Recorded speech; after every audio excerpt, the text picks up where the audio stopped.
O nosso tema de hoje é negociação coletiva, impactos e perspectivas, e nós vamos tentar dar uma visão abrangente sobre o tema, mas o mais importante é a gente começar a falar no primeiro momento sobre o ambiente de trabalho. Nós acreditamos que a negociação coletiva ela não se dá única e exclusivamente numa época de database, mas sim ela ocorre durante todo o ano. E o ambiente de trabalho nós temos como uma premissa, como uma ideologia, que é um patrimônio das organizações e, consequentemente, dos seus colaboradores. Nesse sentido, é importante a gente ter uma noção que é um patrimônio técnico e cultural, e, portanto, ele deve ser zelado, deve ter um dono, uma zeladoria, alguém deve tomar conta desse ambiente. E como disse ontem aí nas redes sociais, o nosso amigo André Teixeira da Vale, ele falou que o supervisor, uma visão que ele tem há muito tempo compartilhada conosco da HGN, o supervisor ele é um dos principais responsáveis pela zeladoria desse ambiente de trabalho. Ainda falando de um preâmbulo sobre negociação coletiva, nós temos que considerar que as empresas devem possuir boas políticas e práticas de recursos humanos. Isso é essencial para a manutenção desse ambiente, muito importante, mas quando isso não é cuidado, não é zelado, pode interferir muito significativamente. O outro ponto importante é ter uma liderança preparada e comprometida. A liderança tem que ser o responsável direto, ele tem que fazer o papel dessa relação entre capital e trabalho, falar em nome do acionista, assumir essa posição. Temos que ter uma comunicação aberta, permanente, uma comunicação bastante integrada. Temos que entender exatamente o que o colaborador precisa, o que ele deseja, ganhar dinheiro, mas também ele quer ser tratado com respeito, partilhar do sucesso da empresa, entender tudo o que está acontecendo ao seu redor e também trabalhar em paz. Um outro ponto importante que também interfere nas negociações é o poder, a influência das redes sociais em todos os sentidos. E também temos que estar preparados para uma situação de crise, um plano B, se algo der errado, nós temos exatamente saber o que fazer. Diante disso, nós temos uma grande novidade que tem influenciado diretamente as negociações coletivas, que é a modernização trabalhista, a famosa reforma trabalhista. Agora em novembro ela vai completar 2 anos e fica aquela velha reflexão. Foi um bom ou mau negócio? E para quem?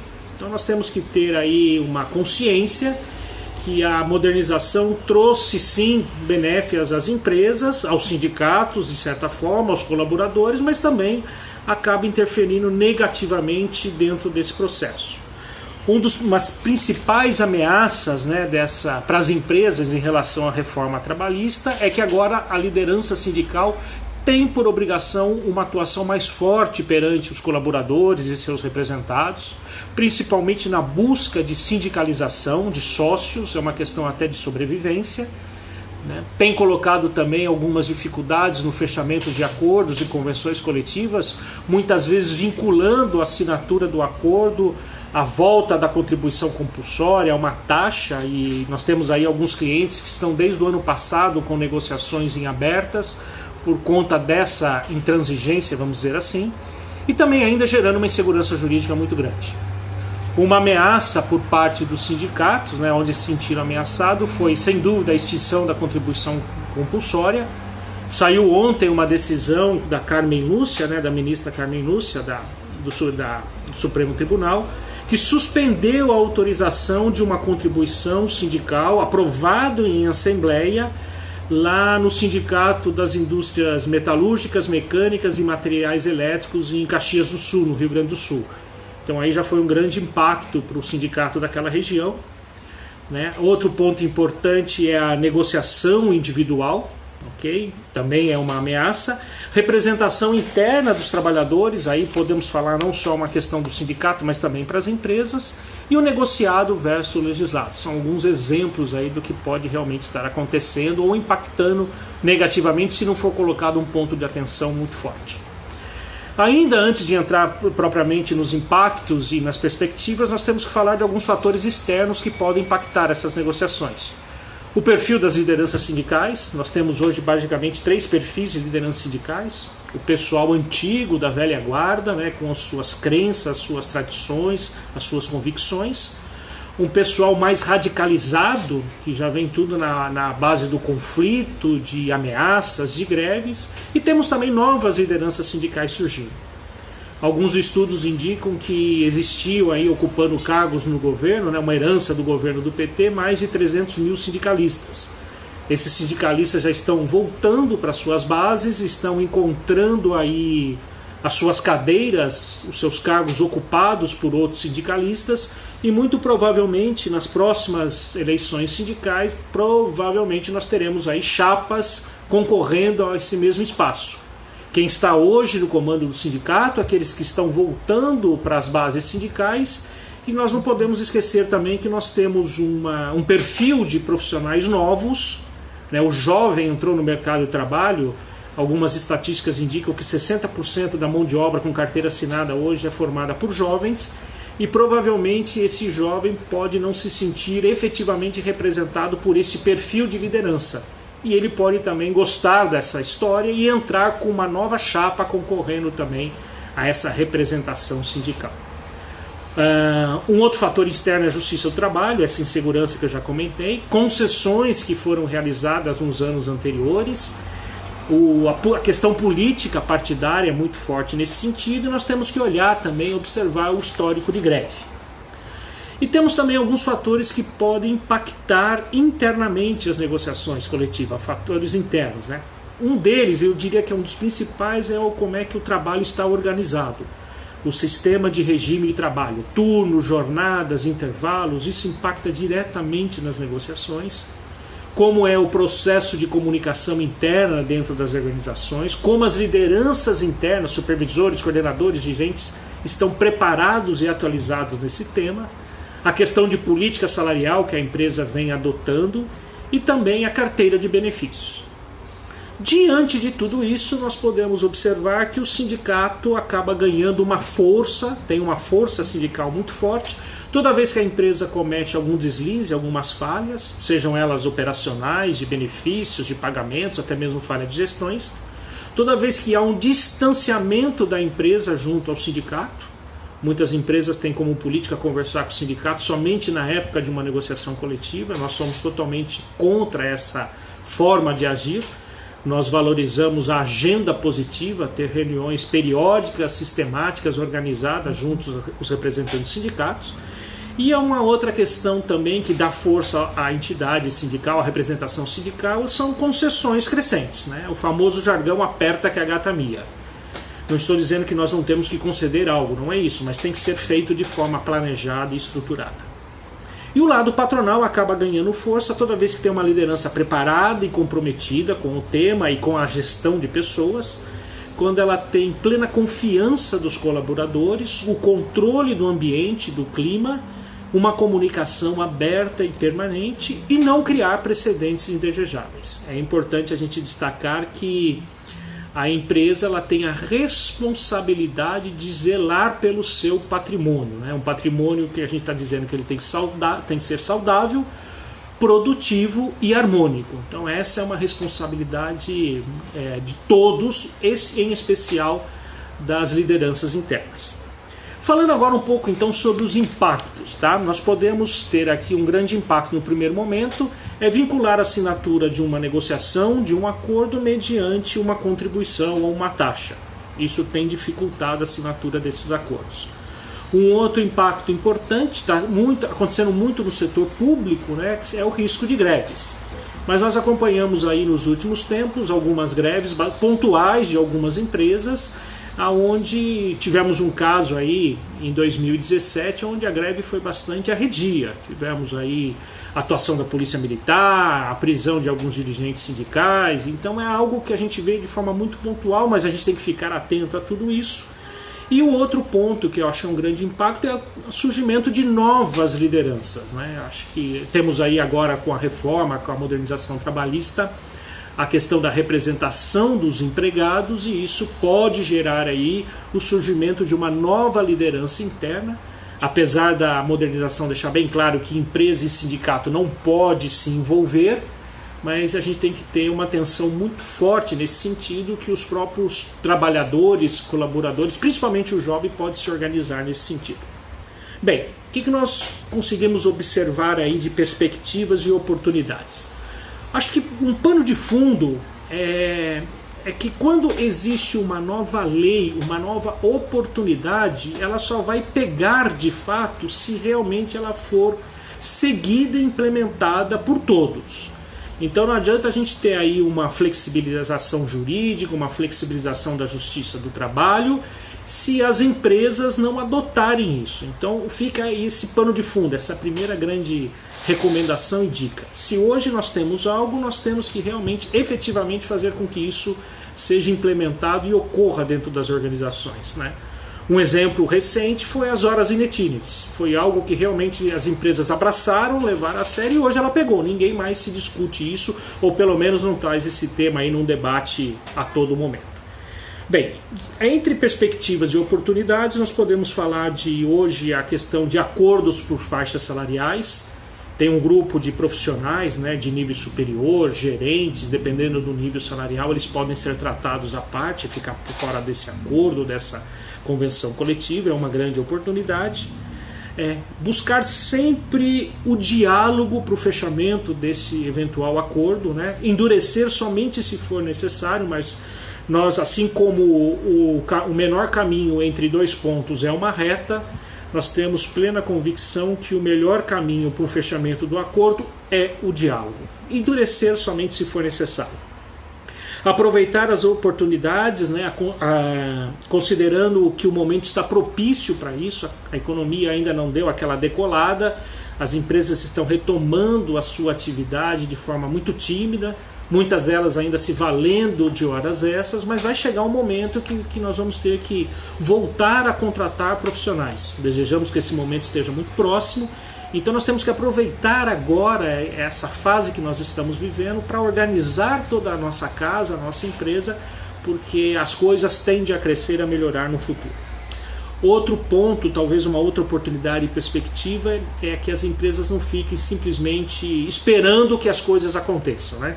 Muitas empresas ficam aguardando a famosa pauta de reivindicação. Por que não também as empresas criarem as suas pautas, levarem esses temas à discussão profunda com o sindicato e com os seus colaboradores?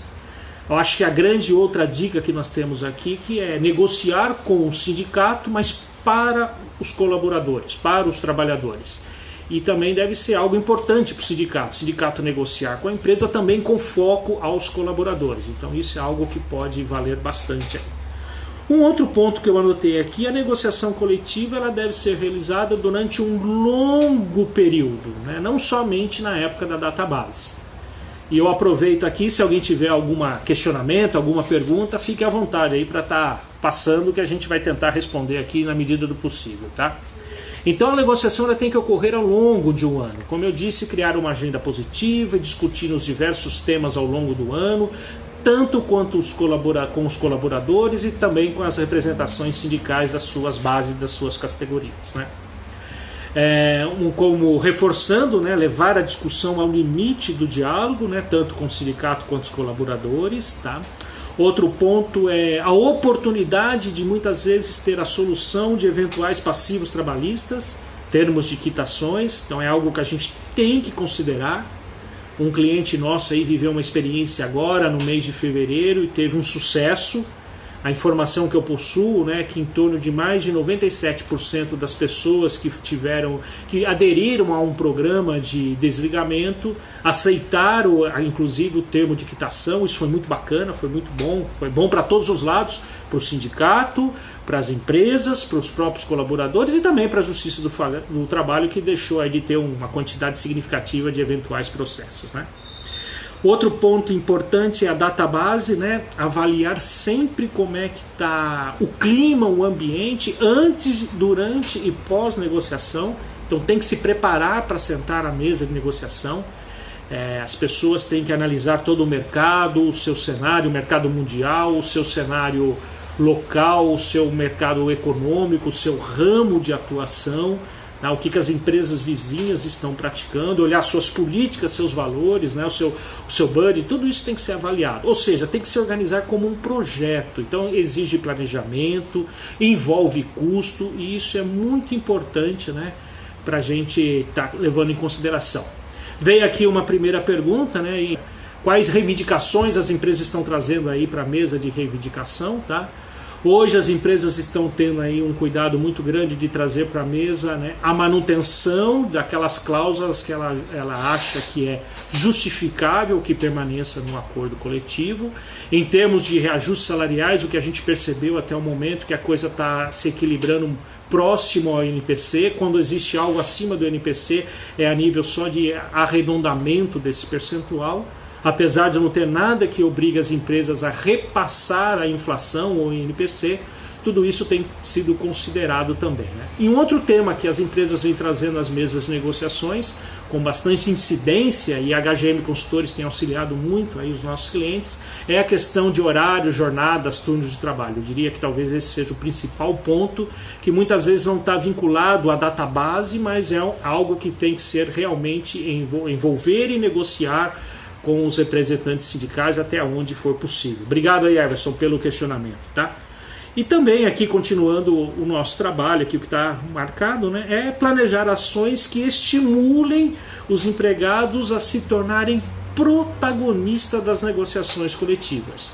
Deixar de ficar simplesmente naquela posição de telespectador e assumir o seu papel. Afinal de contas, a negociação coletiva ela tem como viés, né, negociar com o sindicato para os colaboradores. Então, uma participação responsável durante todo o trabalho de negociação, a participação responsável numa assembleia, erguer a mão contra ou a favor de uma proposta, né, mas por convicção, porque ele analisou, porque ele fez uma reflexão, porque ele conversou com os seus colegas e chegaram realmente à conclusão que aquela é ou não uma excelente proposta e ela deve ser votada com responsabilidade. Eu acho que essa é a grande mensagem, né? E caminhando aí para as nossas sugestões e recomendações, tá? Por favor, fiquem à vontade aí se quiserem fazer algumas perguntas, tá? Nós temos que colocar aqui o seguinte: como eu disse, é organizado como um projeto esse trabalho. Então tem que ter definido ou redefinir diretrizes e estratégicas de negociação, tá? Outro ponto importante é capacitar e comprometer as lideranças internas. Nós temos que ter como meta que a negociação ela não ocorre só na mesa, ela ocorre também no ambiente de trabalho. E a liderança tem que estar muito engajada, comprometida, assumindo, decidindo e comunicando às suas equipes, né, sobre todo o processo da negociação. Sensibilizar operadores, né, formadores de opinião, isso é muito importante. Reciclar essa comissão negociadora. Nós estamos vivendo uma época das novas relações capital-trabalho, então este é o momento que a equipe negociadora tem que ser realmente reciclada, atualizada. E também algo muito importante, que é desmistificar o processo da negociação coletiva. O que eu quero dizer com isso?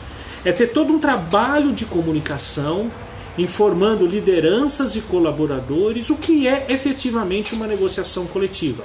Sem dúvida é uma oportunidade de se ganhar mais dinheiro, mas não é a única oportunidade, né? As empresas têm que levar em consideração seus programas de promoção, carreira, meritocracia, sua carteira de benefícios. Então, envolver as lideranças e ter um processo de comunicação estruturado de forma a desmistificar os processos de negociação coletiva. Também devemos identificar vulnerabilidades e oportunidades, né? Conduzir e controlar todo o processo de negociação coletiva e estar preparado para o pior. Se tudo der errado, nós temos que ter um plano B, temos que ter um plano de greve, tá? Saber exatamente o que fazer antes, durante e pós um conflito trabalhista. Então tudo isso aí se torna bastante importante e necessário nesse momento, tá? Então, quais são as grandes perspectivas para esse próximo evento das negociações coletivas, né? Coisas novas virão, novas oportunidades vão surgir. Os colaboradores hoje com acesso às redes sociais, com a troca de informações, tudo isso está sendo visto, valorizado, está sendo discutido, tá, internamente, né, nos bastidores das empresas, a famosa rádio peão. Hoje ela tomou um novo escopo, um novo modelo, tá? As entidades sindicais, os representantes sindicais que a gente vem se relacionando, conversando, estão preparados, estão se preparando para esse novo cenário, as novas relações capitais-trabalho, as novas formas de se negociar, as novas formas de envolver e atrair os colaboradores. Então tudo isso tem que ser avaliado e entendido aí como uma preocupação. Surgiu aqui mais uma pergunta, né? O patronal deve ousar enviando pauta patronal antecipada ao Sindicato dos Trabalhadores? Quais as possíveis implicações? Eu vou contar rapidamente um case para vocês, algo que nós vivemos em 2009, numa empresa no Porto de Santos. A database lá é março, nós tivemos como estratégia enviar uma pauta antecipada ao sindicato, né, lá no sistema portuário. Essa pauta ela foi, no primeiro momento, negada pelo sindicato, né? Fez lá uma assembleia nessa empresa, rasgou essa pauta que a empresa encaminhou, mas foi uma pauta com a intenção de trazer o colaborador como protagonista da negociação coletiva. E tivemos um resultado bastante eficaz, apesar de no primeiro momento ter a negativa de aceitação por parte do sindicato.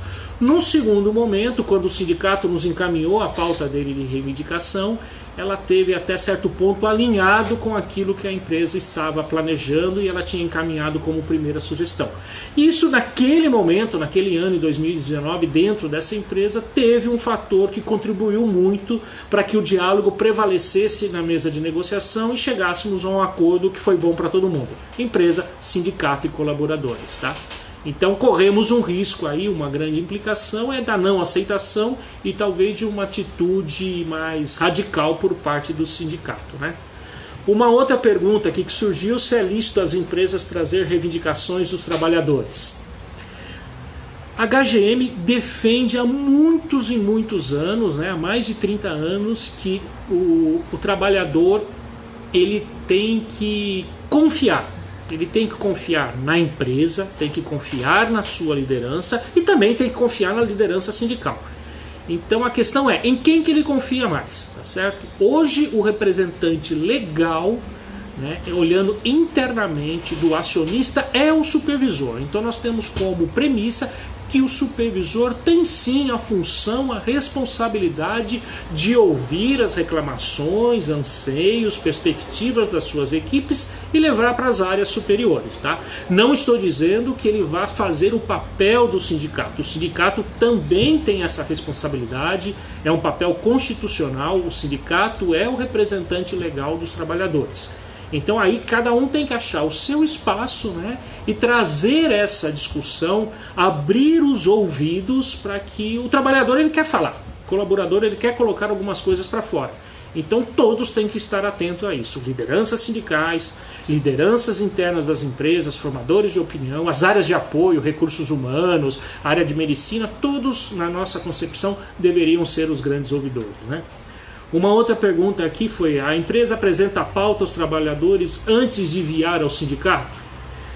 Bem, nós também temos uma metodologia, uma crença que as pautas deveriam ser apresentadas simultaneamente, porque aí não vai causar nenhum tipo de transtorno, tá? A coisa deveria ser simultaneamente. Lógico que tem lá uma equipe apresentando a sua pauta ao sindicato, tá? E simultaneamente a liderança preparada está acenando, está dando algumas informações que o processo de negociação está se iniciando e que a discussão vai começar a partir de agora e quais são as premissas, os objetivos, dizer para o grupo de colaboradores realmente qual é o que vai ser negociado esse ano, quais são as perspectivas. Então, respondendo aí a pergunta da Aline, nós somos a favor de fazer essa divulgação simultaneamente, tá?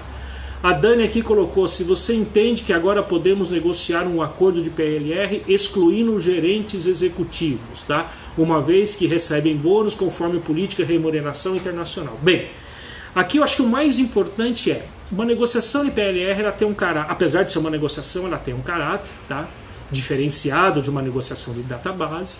Mas eu diria que até por uma segurança jurídica, eu colocaria, minha recomendação é colocar uma cláusula nesse acordo de PLR que esses executivos terão aí um tratamento diferenciado. Até por questão desses bônus internacionais, né, muitas vezes a meta, o ganho de bônus vinculados à meta está tá sendo colocado de uma forma distinta daquilo que é colocado dentro de uma empresa.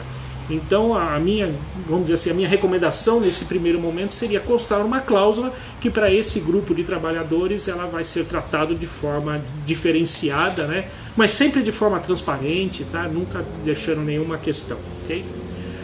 Eu recebi uma outra informação aqui que eu acho que é importante, né? O bônus vai competir com a PPR.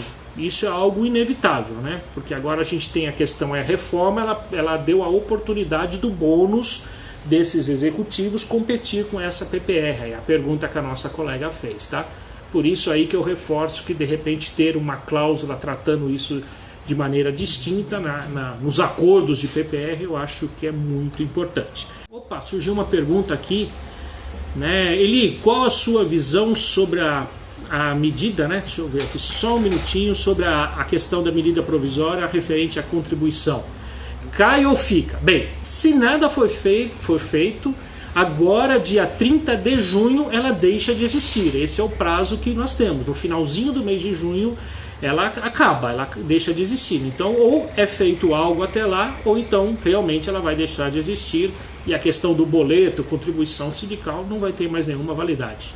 A Flávia aqui está fazendo uma pergunta, né? Qual a recomendação de encontros para pauta positiva com o sindicato? Bem, Flávia, agradeço aí a sua pergunta, a sua participação. Cada empresa tem um estilo. Eu diria que pelo menos a cada 60 dias seria o recomendável para se reunir com o sindicato, uma pauta prévia, né, preferencialmente num local tranquilo, um local neutro, onde vocês possam conversar, trocar informações, ouvir o que o sindicato está trazendo, os representantes do sindicato estão trazendo para as empresas, passar também as mensagens importantes, de tal forma que o diálogo ele vai sendo conduzido ao longo do ano. Quando chegar na época de uma negociação de uma database, a gente vai ter aí alguns pontos importantes que serão discutidos, mas aquilo do cotidiano, do dia a dia já foi resolvido, né? É importante que para essas reuniões positivas com o sindicato, né, só tem realmente 3 respostas. Sim, tem razão, vamos implementar, vamos seguir com isso. Não, não vamos fazer. É importante que as empresas tenham coragem de dizer não e justificar o motivo do não. E também estudar alguns pedidos, não tem problema nenhum. Então a gente tem que considerar tudo isso nessas agendas positivas dessas reuniões, vamos dizer assim, pontuais com as lideranças sindicais. Então, respeito a todos vocês, agradeço muito a participação, tá? Lembrando que daqui a pouco no site, lá no Instagram da HGM Consultores, cliquem lá, comecem a seguir a HGM Consultores também, a gente vai estar disponibilizando uma série de informações e vai estar disponível para todos vocês o nosso kit de negociação. Se precisarem falar com a gente, nós estamos nas redes sociais, hgmconsultores.com.br, né? Lá tem os nossos contatos, os nossos e-mails, tá? Temos uma equipe de consultores preparados para atender a todos vocês, tá? Temos também algo que a gente vem implementando há mais de um ano, que é o canal RTS, Canal de Relações Trabalhistas Sindicais. Já tem lá uma série de vídeos, né, de curta duração falando de temas específicos. Então também procure lá nas redes sociais, vídeos HGM, canal RTS, tá? Nós vamos soltar o próximo vídeo agora, na semana que vem, falando de ciclos do diálogo, que é uma base de tudo isso que eu comentei com vocês, que sem dúvida impacta diretamente nas negociações coletivas.